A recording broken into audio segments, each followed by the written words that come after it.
So we have the privilege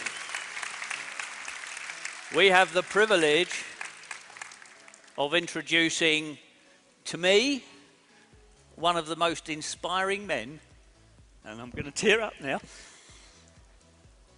I've ever listened to speak on stage. So I have the great pleasure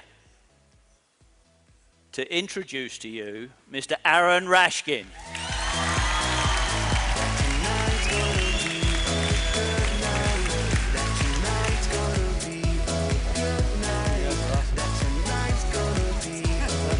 Oh, did they really? Where?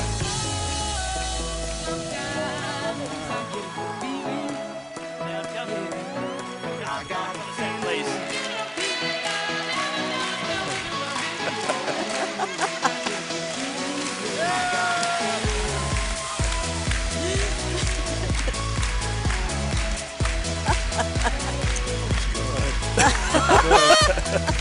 So what's the story behind the drink? We spent a week with Aaron and the Lazy Millionaires in Portugal a couple of weeks ago, and Aaron came on stage one evening and he said, "I really fancy a drink. I'd like a caipirinha." Caipirinha. And you know what? Somebody went and got him one. So we thought we'd just return the favor. Right on. Thank you. All right. Give it up for Chris and Susan. Whoa. Wow. What an awesome event. Guys, I am like, if you felt like I was like running out here, like I was in the back crying with Amy. Did you guys love Amy's story or what? It's amazing, you know. Amy and I actually live in the same city. We live right outside of Denver, and we get together with our kids all the time. Amy's become one of my really close friends. I could probably say the same thing for you, and you, and you, and you, and you, and you. Like, I have so many amazing friends. You guys are my family, right? My family of friends and my family of business partners. And so I just want to say thank you to all of you, even before I start, because I just want to let you know how much I appreciate you, your time and your attention to what's going on right now. And a few disclaimers before I get started, because I was given a time limit, and I asked for more time. And, you don't get anything in life unless you ask. So I asked for more time, and I was told no. But see, I don't stop at just one no, and I don't stop at two. So I had to come up with a reason to get more time on the clock. And so here's the reason that you want to pay close attention. First and foremost, for those of you that haven't yet got your VIP, you need to know this. This is critical. For those of you that are VIP for tomorrow, for Sunday, you get first access to the blog, the brand new blog system. In other words, if you are VIP, you get first access. And so if you're watching from around the world right now on the live stream and you haven't purchased yet, click on the Buy Now button, right? Now, I want to share a quick story before I get into my time. I did get an extra 7 minutes up here to share a story with you. So a couple weeks ago, I don't even think it was 2 weeks ago, maybe like 10 days ago, I live in Colorado, and hi. I went up to visit my awesome friends Jedi and Tabby, Sean and Tanya, Gavin, and Don was there, and Alex, right? And we were going out on this hike, right? We're going up to Red Rocks. We're going to go hike in this amazing valley not far from where they live.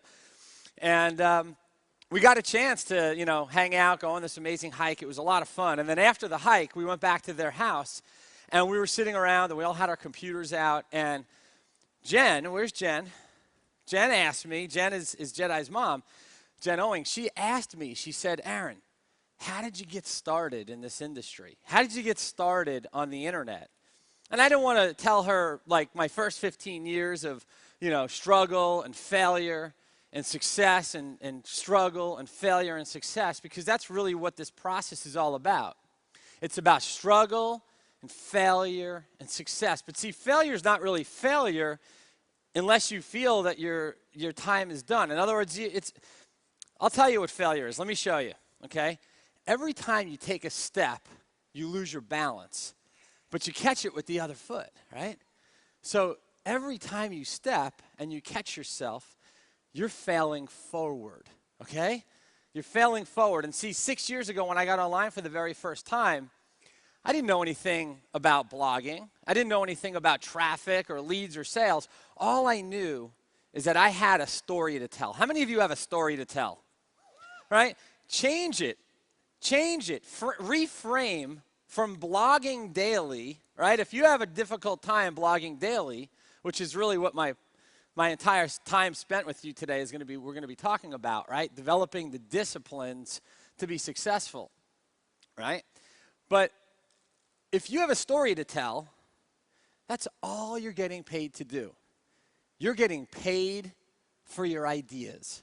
How would you guys like to get paid for your ideas? Right? Get paid for your creativity. Right? Get paid for the things that you do on a daily basis, living your life, whether it's something that inspires you or you want to talk about your family, you want to talk about a situation that you created that makes you feel good, right? So I started telling Jen in front of Jedi and Tabby and Sean and Tanya and Alex and Don and the whole team out there, Gavin, I started telling them how I went to the beach one year with the family, and there were these kids, and they were building sand castles right on the water's edge. And I was watching as the tide was coming in, and it was obvious eventually the waves would wash up close enough to the shore that this sandcastle was going to go down. And after about 30 minutes, I watched the waves crash on the shore there, and sure enough, the waves crashed and knocked the sandcastles over, and everything they built for that 30 minutes was completely washed away. And see, to me, that felt like the way people work in corporate worlds, right? Whether it's America or Portugal, like my Portuguese badass lazy millionaires, right? It doesn't matter what part of the world. When you have a job, right, the waves roll in, and eventually it could all get knocked over and taken away from you. So I wrote that in my blog. And I didn't even have a WordPress blog. I had a Blogger blog. How many of you have a Blogger blog, right? It's the cheapest thing you can get because it's free, but it also gets no traffic, and it doesn't get any authority in the search engine. And so it was just kind of hanging out there by itself, and I had to let people know about it. So I started writing stories like that, these inspirational stories about what people really want. See, how many of you know that your business is not really your business, right? And your product is not really your product. How many of you know that?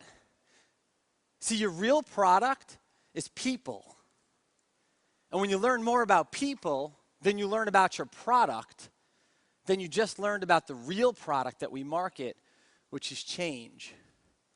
How many of you guys get this? And speaking of change, I hope it's okay. I wanted to wear, something a little bit more respectable on stage, but I just wanted to get a little busy too, So,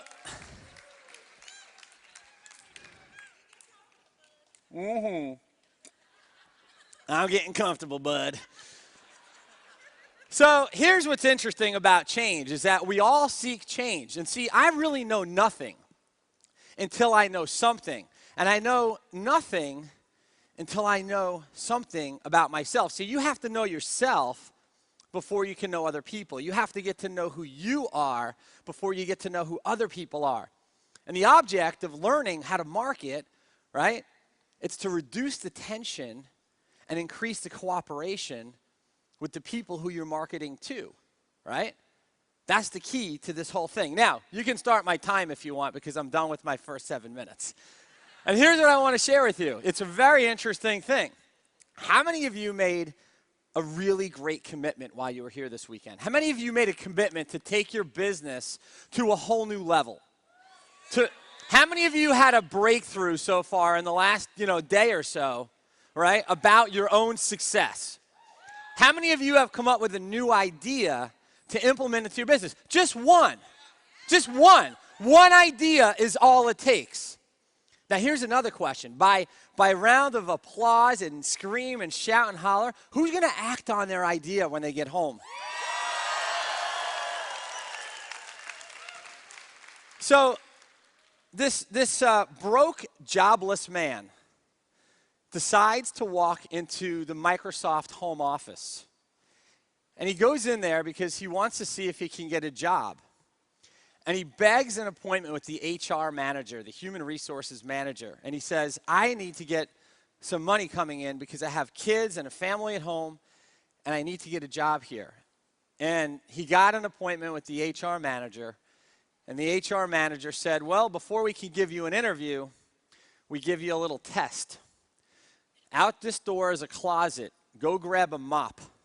I want you to clean the entire floor of Microsoft. And sure enough, this guy was hungry, and he was hungry for success. So he went out there and grabbed the mop, and he started mopping the floor up. How many of you realize that before you can become the top, you have to learn how to mop the floor of your own establishment? You got to do the work. You got to put the time in. You got to pay the price. And you can even enjoy the price while you're paying it, because it's never about the payoff. Success is about the process. And the process comes with work. It comes with emotions. It comes with excitement. It comes with disappointment. It comes with things that we probably don't expect when we first get started in a business. It's about disciplining your disappointments and learning how to deal with adversity and overcome some of the biggest challenge and some of the biggest resistance that you'll ever face. Right? So our friend with the mop goes out and cleans the floor of Microsoft.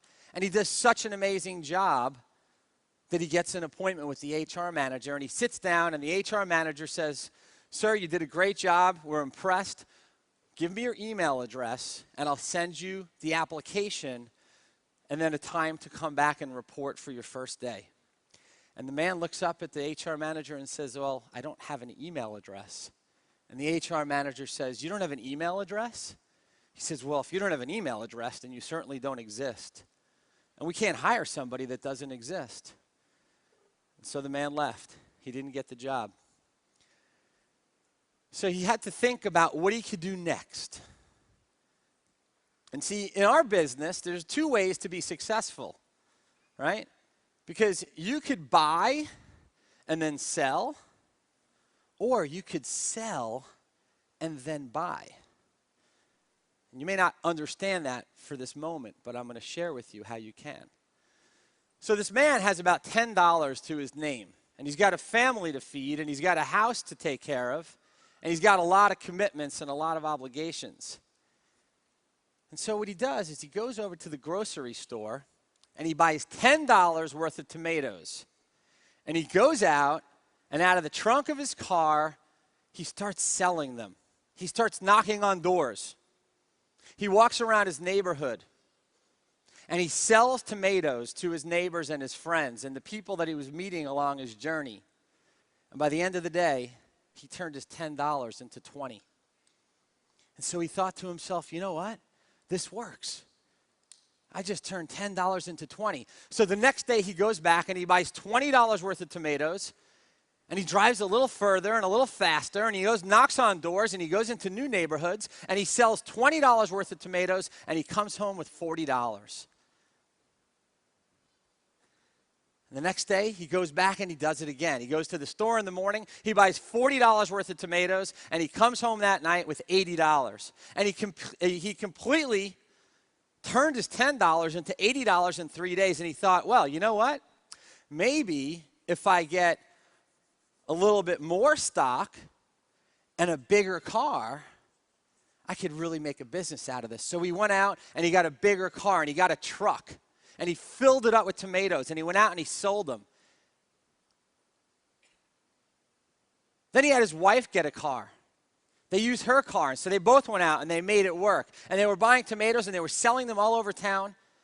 And what happened to this guy was he turned that little $10 tomato investment into a multi-billion-dollar food chain. He became one of the largest retailers of produce and grocery in the entire United States. And several years later, when he was about to retire, he decided that he was going to set up his future for his family. And he sat down with an insurance broker. And he was setting up his life insurance policies and all of his paperwork. And the insurance broker said, well, why don't you just give me your email address? And he says, I don't have one. He says, you don't have an email address?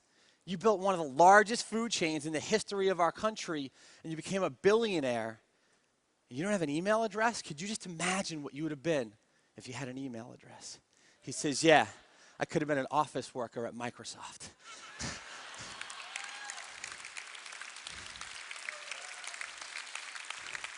See, it's not about the technology. It's not about your email. It's not about your internet connection. It's not about your iPhone or your Droid or the connection in your hotel room. It's not about not getting Wi-Fi in the room and freaking out because you can't get into the Facebook, or onto Facebook for a few hours. It's not about any of that. It has nothing to do with the outside world. It has to do with what's inside. It has to do with what's in here. Yeah, you can clap.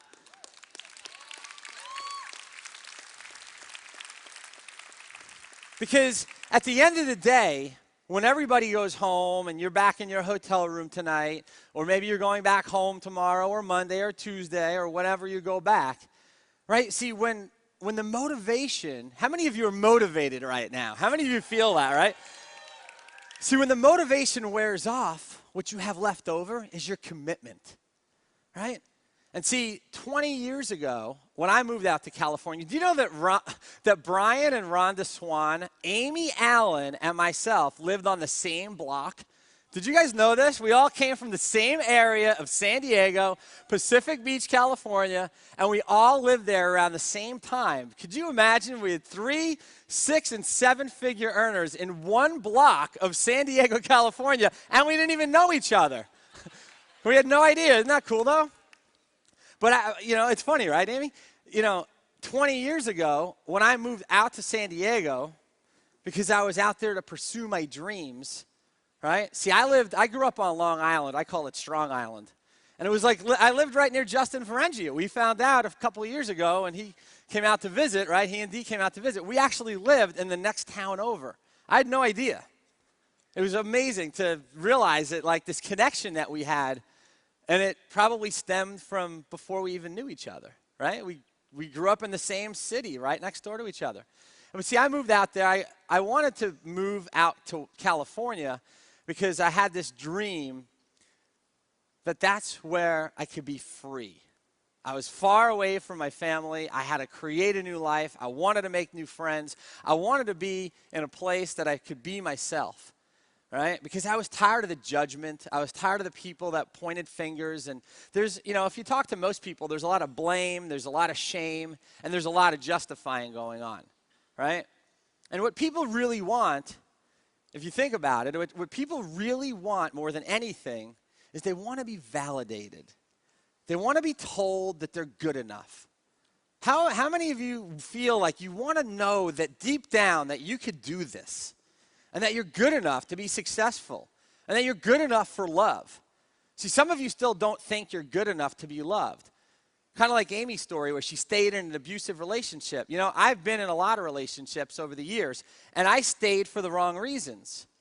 And when I realized that I was better than that and that I had a better reason to live than to just satisfy somebody else's interest in putting me down, and it came from family, sometimes it came from friends, right? I realized that I had to remove myself from that environment. So 20 years ago, I moved out west of California, and a few months after I had moved out there, I was living in a bedroom in this house that I rented, and it was $400 a month. And what happened for me was I got into network marketing. How many of you were on my Monday call the other night? I shared my story on Monday night's Empower Hour call, and the replay is up. So I'm not going to tell the full story, but those of you that know my story from hearing the call, You know, I went out and bought a phone, right? How many of you remember what kind of phone it was? Right? It was a Mickey Mouse phone, right? I'll tell that. Could I tell that story really quick? Okay, cool. So I was calling leads for my MLM that I had joined when I lived in San Diego, and I was living in this little $400 per month bedroom, and the whole house smelled like dog's urine because the owners of the house had dogs and they let them go inside. So I locked my doors and I put towels under the door. Well, for a couple of reasons, but it really stunk out there. So I'm in my bedroom and I'm calling a list of leads that I bought from a lead vendor, and I had this Mickey Mouse telephone that I bought at the Salvation Army because I couldn't afford anything else. So I bought a $5 phone. It was Mickey Mouse, and it had one of these like old school receivers, and it had like the thing where you hold it. And then it was the coolest phone because it was like my youth. And here I am making calls for my network marketing business off of a list of leads that I bought for a couple $100, and there was 100 names on a fax paper, right? We had this faxing paper back then before email was really popular, right? How many of you don't have an email address, by the way? So I'm calling this list, and the very first name on the list, her name was Carol, and she was out of Pennsylvania with the 215 area code. I'll never forget Carol. Anyone from Pennsylvania, right? So I call Carol up and I say, "Hi, Carol, my name's Aaron Rashkin. I got your name from a list of people looking for new ways to make money working from home. How can I help you?" And she goes, "How long have you been doing it?" And I'm like, "How much money have you made?" And I'm like, "Oh, man." So I press the mute button. I go, "Fuck." She goes, "What did you just say?" Turned out the mute button was broken. So needless to say, I hung up the phone, and that's how I started my network marketing career. Carol and the broken mute button on a Mickey Mouse telephone. But see, what happened was I knew that I could be successful because I went to an event just like this, Aaron. I went to an event like this, my very first business opportunity. I got in on a Tuesday.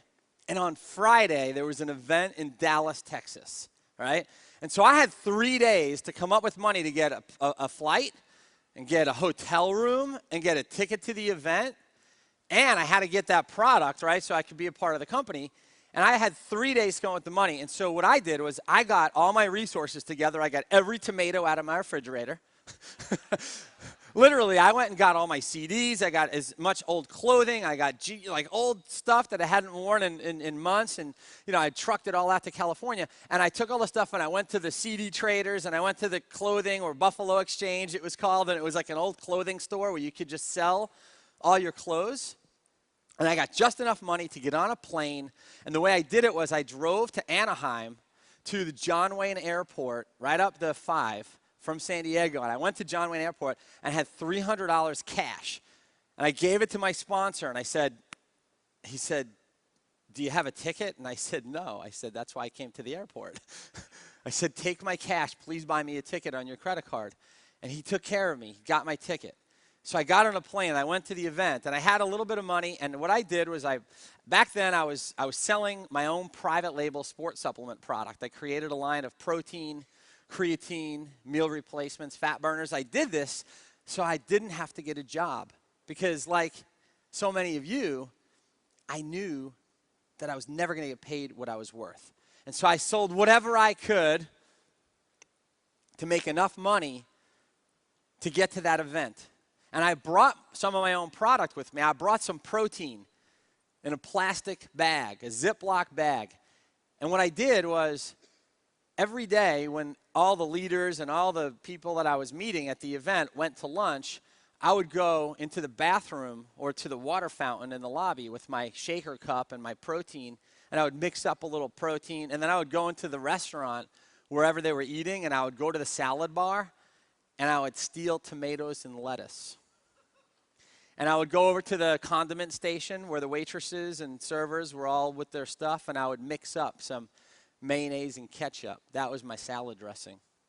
And so that's how I survived for 3 days at my very first event. My bed was the hotel lobby sofa. And I remember laying on the sofa at 3 in the morning when everybody else was going to their rooms for the night after all the networking was over.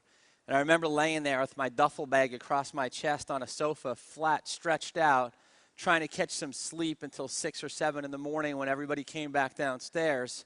And I ran into the bathroom to go brush my teeth and, change real quick. In the duffel bag that I had some changes of underwear and a toothbrush, a couple of T-shirts and a sweatshirt, and I wore the same jeans for 3 days straight. You know why I did it? Because I knew someday when I was sitting in the back of the room that if I kept coming to events, that I would soon be up here on stage.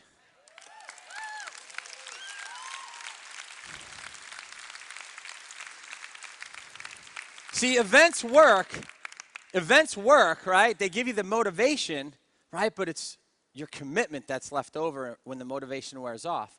And so I lived my life for the last 20 years, right? Going from event to event to event to event to event. I have this hanger in my house right now. I've probably got over 100 event badges over the last 7 or 8 years, and I take it out sometimes, and I show people, I said, if you want to be successful, you got to come to the events. But if you really want to be successful, the real work is not done at the event. It's done between the events. It's done between the events. It's when you leave here that the real work begins.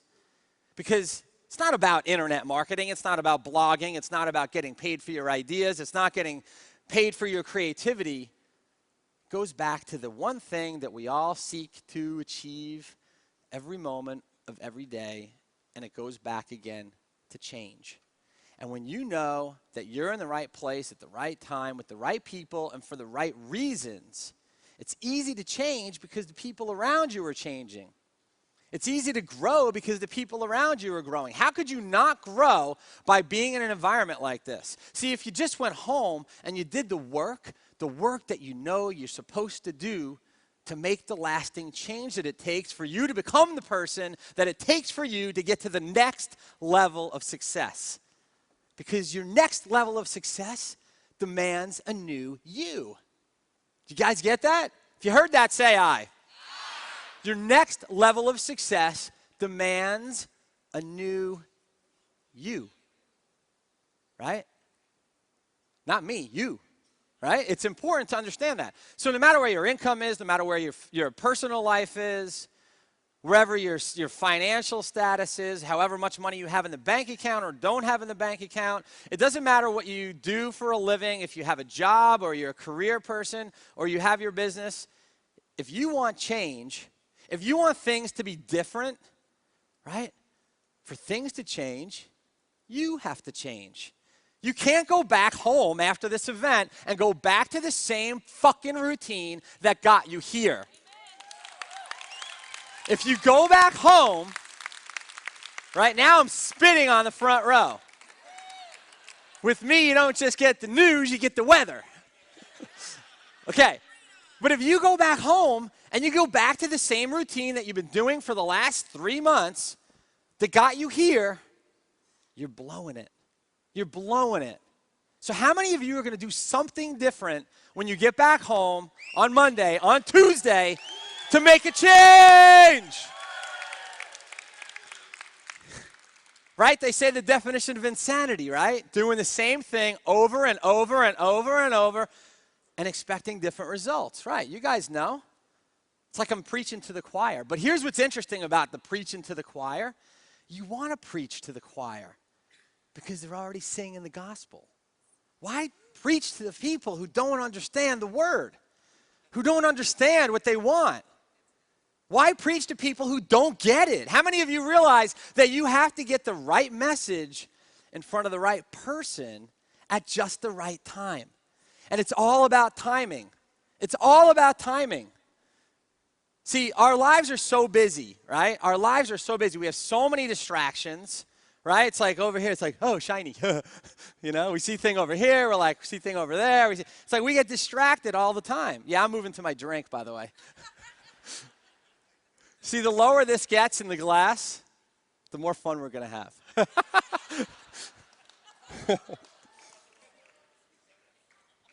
Oh, that is good shit. What is this? Who got me this? Did you get me this? No? All right. So it's interesting. What the hell is this? It's like a toy on stage. Um, so, I don't even know what I was just about to say, but let me tell you this. Let me go back to my drink again. So the key to all of it is this. We have too much fun at events, right?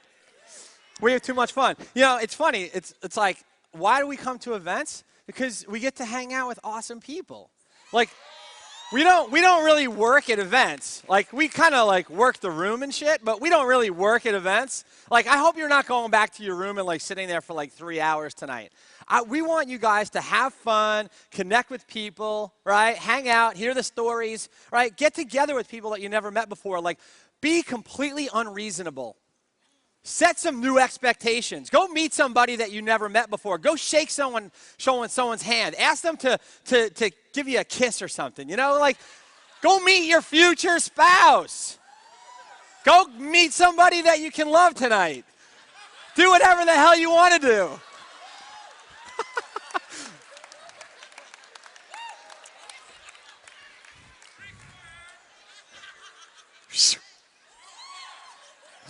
So, the key to it all is this, and I really would love like another 45 minutes or so, please.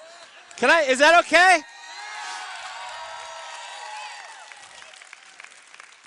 If they turn the music on, maybe we should just have a big fucking dance party. You know what? There you go. Did you ever feel like you just lost total control of a situation? I don't know. It's all about being you, right? It's all about just being yourself, not giving a flying shit what people think. Now, that doesn't mean that we don't care about people. It doesn't mean that we don't respect people. It doesn't mean that we strip them of their dignity, right? Because we want to treat people the way they want to be treated, right? We can, the golden rule, right? Do unto others as you would have them do unto you. That's such bullshit. You want to do unto others as they want to be done unto. And when you learn that, you just found what I call the key to the vault. Like giving people what they want and teaching them and showing them the things that will change the way they see the world. But see, their world starts with them, right? They say people will forget what you did and what you said, but they'll never forget how you made them feel, right? So let's take it up a notch when it comes to respecting other people. Let's take it up a notch when it comes to giving more of ourselves and who we really are. Because that's the everlasting key to success, in my opinion, is when you can give more of yourself than others think is wise. And when you could give yourself the gift of loving yourself and being okay with who you are without judging yourself, without beating yourself up. How many of you realize that your personal freedom comes long before financial freedom? See, some of you are in the grip. Some of you are still in the grip of money. You're in the grip of your opinions. You're in the grip of other people's ideas about you and who you should be, right? And when you learn how to let that all go, and when you learn how to be you without feeling that everybody is pointing a finger and looking at you, right? You just gave yourself the greatest gift of all. That personal freedom, I can tell you, it leads to financial freedom. It leads to geographical freedom. But it really leads to the best freedom of all. It's called relationship freedom. It allows you to be in a relationship with yourself. It allows you to be in a relationship with your God or your Creator. It allows you to be in a relationship with your friends and family and people that you meet. Because at the end of the day, the only thing we really have is each other. Because you can't bring your toys, you can't bring your cars, you can't bring any money, you can't bring any houses, you can't bring property, you can't bring real estate, and you can't bring anything with you when you go. And so our time is short. Our time here is so short. You don't realize that anything could happen at any moment. And so for you to hold yourself prisoner and keep yourself where you are by choice, right? How many of you got a little bit of a light bulb on over your head today? How many of you get a little bit, see something a little bit brighter, right? That light bulb, right? How many of you, by show of hands, had a light bulb moment, right? Understand this about that moment. No matter how dim that bulb gets or no matter how bright that bulb gets, right? You're the only person who can turn it on and turn it off. So you get to choose how you live your life. And the key for you is to first accept who you are, what you want, and why you're here. So that's all the time I have right now, guys. And I see this thing flashing at me. Thank you so much. My message for you today, okay, is to stay open, right? We have some amazing, amazing people that are going to be on the stage here a little bit. I'm so excited. I'm so excited for all of you guys because we have some amazing people. And so even if you've heard some of this conversation before, it's really important to understand that the most dangerous words in the English language that could prevent you from learning and developing and growing to that next level of success that you require to be at for the change you came here for, the most dangerous words in the English language, I already know that. Okay? So stay open, keep all your chakras open, keep all your subconscious and your conscious devices in your ears and your eyes and all your sensory acuity, keep it open because you're about to hear something from somebody who's one of my personal closest friends and business partners and comrades and allies. And, I got online 6 years ago this past summer, and when I first got started on the internet, I was told to do 3 things. You guys want to know what I was told to do? Build a list, build a relationship with my list, and monetize it, meaning turn my list into revenue by marketing good products and services and a good offer to the people who I have a relationship with. And, I always say that those who last always finish first, right? Those who last always finish first. And see, had I quit when I stubbed my toe, right? Or if I didn't get leads one day, or if our websites were down, or had I quit when the money wasn't coming fast enough, then I would have never met the gentleman I'm about to bring up on stage because he was on my list for 2 years before he decided that he wanted to join me in the business. And I'm going to let him share his story. But I want you guys to get on your feet, all of you, and I want you to give it up for who I consider to be one of the greatest leaders, not just in Empower Network, but in our entire profession.